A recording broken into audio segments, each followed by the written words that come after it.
ಅದಕ್ಕೆ ನಾವು ಇವತ್ತು ಕೇಂದ್ರ ಸರ್ಕಾರ ಕೂಡ ಇದನ್ನು ವಹಿಸಿಕೊಂಡು ಯೋಚಿಸಿದ್ರೆ ಅವರಿಗೆ ಬಹುಶಃ ಇವತ್ತು ಉನ್ನತ ಮಟ್ಟದ ತನಿಖೆ ಕೂಡ ಅವರಿಗೆ ಅಲ್ಲಿಂದಲೂ ಕೂಡ ಇವತ್ತು ಆದೇಶ ಮಾಡಬಹುದು. ಇದನ್ನು ಅದಕ್ಕೆ ನಾವು ಇವತ್ತು 5 ಕೋಟಿಗಿಂತಲೂ ಜಾಸ್ತಿ ಇದೆ. ಇದರ ಬಗ್ಗೆ ನಾವು ಇವತ್ತು ಚರ್ಚೆ ಮಾಡಿ ನಮ್ಮ ಸರ್ಕಾರ ಮತ್ತು ನಮ್ಮ ಆರೋಗ್ಯ ಇಲಾಖೆ ಅದೇ ರೀತಿ ಡ್ರಗ್ ಡಿಪಾರ್ಟ್ಮೆಂಟ್ ಬಹಳ ಗಂಭೀರವಾಗಿ ತಗೊಂಡಿದೆ. ಡ್ರಗ್ ಡಿಪಾರ್ಟ್ಮೆಂಟ್ ಕಮಿಷನರ್ ಅವರಿಗೂ ಎಲ್ಲ ನಮ್ಮ ಆ ಒಂದು ತಪಾಸಣೆಗೆ ಹೋದಂಥ ನಮ್ಮ ಅಧಿಕಾರಿಗಳು ಮತ್ತು ನಮಗೆ ಲೋಕಲ್ ಸಹಾಯ ಮಾಡಿದಂಥ ಆ ಬೀಟ್ ಪೊಲೀಸ್ ಮತ್ತು ಇನ್ನಿತರ ಅಧಿಕಾರಿಗಳು ನಾನು ಅವರನ್ನು ಪ್ರಶಂಸಿಸಿ ಕೃತಜ್ಞತೆ ಸಲ್ಲಿಸ್ತೇನೆ. ಮತ್ತು ನಮಗೆ ಇವತ್ತು ಈ ರೀತಿಯ ಇದು ನಮ್ಮ ಸಂಬಂಧ ಡಿಪಾರ್ಟ್ಮೆಂಟ್ ಕೂಡ ನಮಗೆ ಬೀಟ್ ಪೊಲೀಸ್ನವರು ಇಂತೆಲ್ಲ ಒಂದು ಸಹಾಯ ಮಾಡಿದ್ದಕ್ಕೆ ನಮ್ಮ ಡಿಪಾರ್ಟ್ಮೆಂಟ್ ಮುಖಾಂತರ ಅವರಿಗೆ ವಿಶೇಷವಾದ ಒಂದು ಪ್ರಶಸ್ತಿಯನ್ನು ಮುಂದಿನ ದಿನ ಅವರಿಗೆ ನಾವು ಕೊಡ್ತೇವೆ, ಬಹುಮಾನವನ್ನು. ಅಲ್ಲಿ ನಮ್ಗೆ ಯಾರು ಮಾಹಿತಿ ಕೊಟ್ಟಿರ್ತಾರ ಇದೆ ಅಂತೇಳಿ ಅದಕ್ಕೆ ಅನುಗುಣವಾಗಿ ಅವರಿಗೆ ನಾವು ಮಾಹಿತಿಯನ್ನು ಕೊಟ್ಟವರಿಗೆ ಆ ಒಂದು ಬಹುಮಾನವನ್ನು ನಾವು ಅದನ್ನು ಅವರಿಗೆ ಕೊಡ್ತೇವೆ ಮುಂದಿನಗಳಲ್ಲಿ. ಏನಾದ್ರು ಕ್ಯಾಶ್ ಪ್ರೈಸ್ ಕೊಡಬೇಕಂತಿದೆ. ಅದನ್ನು ಈಗ ಆವತ್ತು ನಾವು ಎಲ್ಲೆಲ್ಲಿ ಹೋಗಿದ್ದೆ ಏನಂತ ಮಾಹಿತಿ ನಮಗೆ ಸಿಗ್ತದೆ. ಅದಕ್ಕೆ ಈಗ ನಮ್ಮ ರಾಮನಗರ SP ಅವರು ಅದನ್ನು ನಡೆಸ್ತಾ ಇದ್ದಾರೆ. ಅದಕ್ಕಾಗಿ ನೀವೇನು ಹೇಳಿದ್ದೀರಿ ಎಲ್ಲ ಅದಕ್ಕೆ ಸಂಬಂಧಪಟ್ಟ ಹಾಗೆ ಇದಕ್ಕೆ ಸ್ಪೆಷಲ್ ಟೀಮ್ ಒಂದು ಪೊಲೀಸ್ ಇಲಾಖೆ ಮತ್ತು ಡ್ರಗ್ ಒಂದು ಸ್ಪೆಷಲ್ ಟೀಮ್ ಅನ್ನು ಇವತ್ತು ನಾವು ಇದಕ್ಕಾಗಿ ಮಾಡಬೇಕಂತ ಹೇಳಿಕೊಂಡು ನಾವು ಇವತ್ತು ಆಲೋಚನೆ ಮಾಡಿ ಅದನ್ನು ರಿಕ್ವೆಸ್ಟ್ ಮಾಡ್ತೇವೆ. Joint team, special investigation team. ಅದೇ ಹೇಳಿದೆ ಅಲ್ಲ, ಯಾವ ಆಸ್ಪತ್ರೆ, ಯಾವ ಫಾರ್ಮಸಿಟಿ ಶಾಪ್, ಇದರ ಮಧ್ಯೆ ಬರುವಂತ ಏಜೆಂಟ್ ಯಾರು, ಇದರ ಮಧ್ಯೆ ತೆಗೆದುಕೊಂಡ ವೆಹಿಕಲ್ ಯಾವುದು, ಮತ್ತು ಅಲ್ಲಿಂದ ಬರುವಂತ ಡೆಹ್ರಾಡೂನ್ ಮತ್ತು ಹಿಮಾಚಲಿಂದ ಮತ್ತು ಇಲ್ಲಿಗೆ ಯಾವ ವೆಹಿಕಲ್ ಅಲ್ಲಿ ಬರ್ತದೆ, ಅದು ಲಾಜಿಸ್ಟಿಕ್ಸ್ ಯಾರು, ಮುಟ್ಟುವಸುವವರು ಯಾರು, ಇವರೆಲ್ಲರಿಗೂ ಬಂದು ಸೇರ್ತಾರೆ ನಮಗೆ ಎಲ್ಲರ ಆರೋಪಿಗಳು ಇದರಲ್ಲಿ ಮಾಡಲೇಬೇಕಲ್ಲ. ಹೌದು, ಸ್ಯಾಂಪಲ್ ತಗೊಂಡು ಬರ್ತಾರೆ, ಮಾಡೇ ಮಾಡ್ತೇವೆ. ಅದೀಗ ಒಂದು ಈಗ ಅವರು ಹೇಳಿದ್ದ ಪ್ರಕಾರ ಇವತ್ತು ಲಾಸ್ಟ್ 5 ಮಂತ್ ಹೇಳ್ತಾರೆ, ಅದು ನಮಗೆ ನಂಬಲಿಕ್ಕೆ ಆಗುದಿಲ್ಲ. ಅದೆಲ್ಲ ಕೂಡ ತನಿಖೆಯಲ್ಲಿ ಬರ್ತದೆ. ತನಿಖೆ ಮಾಡಿ ಅದು ನಮಗೆ ಸತ್ಯ ಬರುತ್ತೆ. ಅದಕ್ಕೆ ನಾವು ಸಮರ್ಪಕ ತನಿಖೆ ಆಗಬೇಕಂತ ಹೇಳ್ಕೊಳ್ಳೋದು. ಮತ್ತು ಯಾಕೆಂದ್ರೆ ಇದು ಇಷ್ಟೆಲ್ಲ ಇದ್ದ ಕಾರಣ ಇದಕ್ಕೆ ಸ್ಪೆಷಲ್ ಟೀಮ್ ಮಾಡಿ ಅದರ ಹಿಂದೆ ಹೋಗಿ ಅದನ್ನೇ ಫಾಲೋ ಮಾಡ್ತಾರೆ. ಇಲ್ಲದೆ ಬೇರೆ ಬೇರೆ ಕೆಲಸ ಇದ್ದಾಗ ಇದು ಬಿಟ್ಟು ಬೇರೆ ಕೆಲಸಕ್ಕೆ ಹೋಗುವಂತ ಪರಿಸ್ಥಿತಿ ಆಗ್ತದೆ. ಅದಕ್ಕಾಗಿ ಇದಕ್ಕೆ ಸ್ಪೆಷಲ್ ಟೀಮೇ ಬೇಕು, ಒಂದು ಲಾಜಿಕ್ ಅಂಡಿಗೆ ಬರಬೇಕು. ಮತ್ತು ಆಕ್ಚುಲಿ ಏನು ಯಾವ ರೀತಿಯ ಮಾಫಿಯಾ ಏನು ನಡೀತದೆ ಮತ್ತು ಇದನ್ನು ಹೇಗೆ ಮಟ್ಟಾಗಬೇಕು, ಏನು ನಾವು ಕಾನೂನು ಚೇಂಜ್ ಮಾಡಬೇಕಾ, ಈ ರೀತಿ ಮಾಫಿಯಾ ಮಾಡುವವರಿಗೆ ನಾವು ಕಠಿಣವಾದ ಶಿಕ್ಷೆಗೆ ಒಳಪಡುವಂತಹ ನಾವು ಕಾನೂನನ್ನೇ ನಾವು ಇವತ್ತು ಚೇಂಜ್ ಮಾಡಬೇಕು. ನಮ್ಗೀಗ ಏನು ಮಾಡೋದು ಗೊತ್ತಿಲ್ಲ. ಅಲ್ಲಿ ಊಟ ಹೋದ್ರೆ ಊಟ ಸರಿ ಇಲ್ಲ, ಇಲ್ಲಿ ಮದ್ದು ಬಂದ್ರೆ ಮದ್ದು ಸರಿ ಇಲ್ಲ.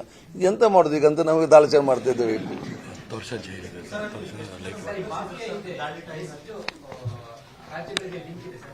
ಅದೇ ತನಿಖೆಯಲ್ಲಿ ಗೊತ್ತಾಗ್ತದಲ್ಲ. ಈಗ ಹಿಮಾಚಲ ಪ್ರದೇಶದಿಂದ ಕರ್ನಾಟಕ ಬರಬೇಕಾದ್ರೆ ಇದು ಎಲ್ಲಾ ರಾಜ್ಯಕ್ಕೆ ಇದ್ದೇ ಇದೆ. ಇದರಲ್ಲಿ ಇದು ಬಿಗ್ ನೆಟ್ವರ್ಕ್. ಇದು ಬೆಸ್ಟ್ ಪ್ರಾಕ್ಟೀಸ್ ಬೇರೆ ಕಡೆ ಆಗಿ ಇಲ್ಲಿ ಬಂದಿರಬೇಕು. ಇದು ಬೇರೆ ಕಡೆ ಎಲ್ಲ ಆಗಿ ಹತ್ತಿರದಲ್ಲಿ ಆಗಿ ಇಲ್ಲಿಗೆ ಬಂದಿರಬೇಕು.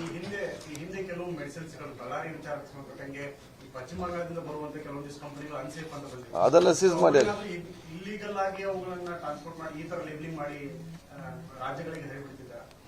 ಅದೇ ತನಿಖೆಯಲ್ಲಿ ಬರಬೇಕಲ್ಲ, ತನಿಖೆಯಲ್ಲಿ ಗೊತ್ತಾಗಬೇಕು. ಎಷ್ಟು 3 ಅಲ್ಲಿ ಸಿಕ್ಕಿದವರ ಅಲ್ಲಿ ಎಷ್ಟು ಜನ ಸಿಕ್ಕಿದ್ದಾರೆ? 3 ಜನ. ಅಲ್ಲಿ ಒಬ್ಬರಿಗೆ ಸಿಕ್ಕಿದ ಪ್ರಭು ಅಂತ ಸಿಕ್ಕಿದ್ದಾರೆ. ಅಲ್ಲಿ ನಮ್ಮ ಸ್ಟೇಟ್ ಅವರು ಪ್ರಭು ದೇವ್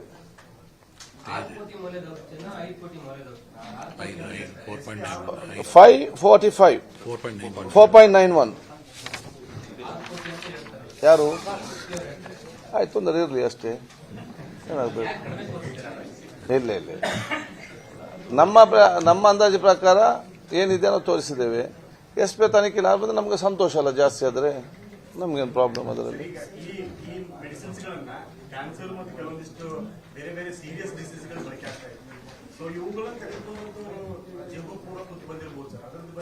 ಅದಕ್ಕಂತ ಯಾವ ಆಸ್ಪತ್ರೆಯಲ್ಲಿ ಅಡ್ಮಿಟ್ ಸಪ್ಲೈ ಆಗಿದೆ, ಅಲ್ಲಿ ಎಷ್ಟು ಪೇಷಂಟ್ಗಳು ಚಿಕಿತ್ಸೆ ಪಡೆದಿದ್ದಾರೆ, ಎಷ್ಟು ಜನ ತೀರಿ ಹೋಗಿದ್ದಾರೆ, ಇದನ್ನೆಲ್ಲ ತನಿಖೆ ಮಾಡಬೇಕು. ಅದಕ್ಕೆ ನಾನು ಹೇಳಿದಲ್ಲ.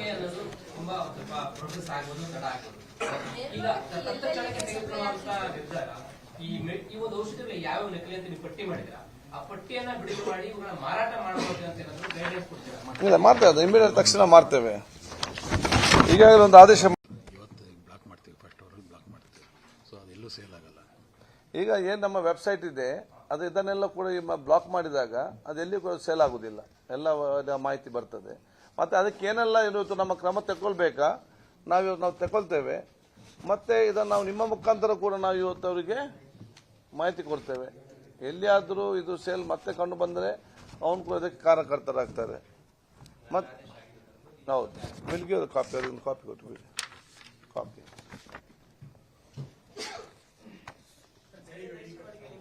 ಯಾವುದು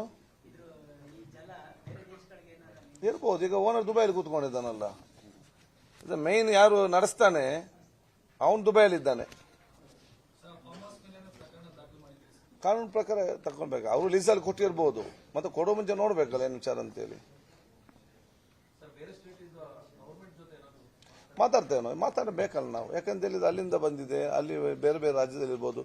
ಇದು ಇವತ್ತು ಆ ರಾಜ್ಯದಲ್ಲಿ ಕೂಡ ನಡೀತು ಅಂತ ಎಲ್ಲ ಲಕ್ಷಣ ಕಾಣ್ತದೆ. ಯಾಕೆ ಇವರು ಹಿಮಾಚಲ ಪ್ರದೇಶದಲ್ಲಿ ಇಂಥ ಒಂದು ಫ್ಯಾಕ್ಟರಿ ಮಾಡಿ, ತೆಲಂಗಾಣದಲ್ಲಿ ಇಂಥ ಫ್ಯಾಕ್ಟರಿ ಮಾಡಿ, ಬರೀ ನಮ್ಮ ರಾಮನಗರದ ಮಾತ್ರ ಕೊಡ್ಲಿಕ್ಕೆ ಮಾಡ್ತಾರೆ ಇವರು.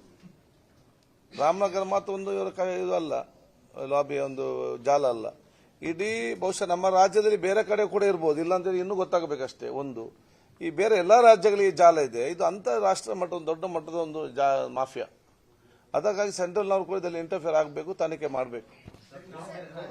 बीजापुर का सबसे बड़ा इन्वेस्टमेंट अपॉर्चुनिटी जमुना नगर प्रीमियम यानी लेआउट की बुकिंग शुरू। सोलापुर बेंगलुरु हाईवे के पास KGP फुल यानी KIADB industrial area, prime location, town planning approved layout और फाइनल CC अप्रूवल के बाद बैंक से भी मिलेगी। खरीदी के बाद आपको सहूलत CC road, water, electricity, UGD, garden और ओपन जिम जैसी मॉडर्न सहूलियात के साथ रजिस्ट्रेशन और कंस्ट्रक्शन के लिए रेडी प्लॉट्स। आज ही बुकिंग कीजिए और शानदार ऑफर्स का फायदा उठाइए। जमुना नगर, आज का इन्वेस्टमेंट कल का बेहतरीन फ्यूचर।